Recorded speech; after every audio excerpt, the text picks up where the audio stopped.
Carlos, no ideal conditions for anyone really out there. So what was it like in the car?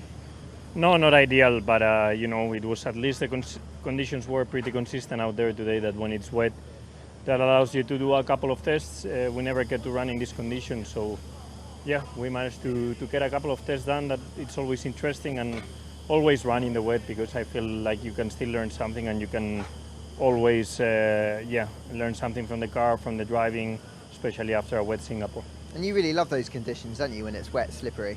Yeah, I love it. That's why it was important for me after a difficult race in Singapore in these conditions to really try and get back on top of the car today in these wet conditions and see if I could find my rhythm again, which was important, and we managed to do so. I was quick and feeling back at home again. How are you feeling about the rest of the weekend? Dry tomorrow, potentially wet on Sunday?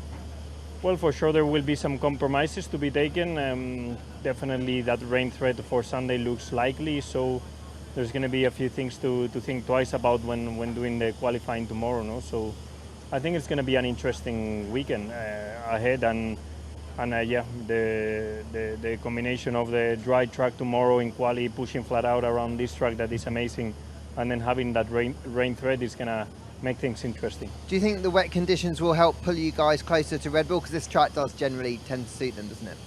I think Red Bull are quick everywhere, wet, dry, slow, fast circuits, straights, slow speed.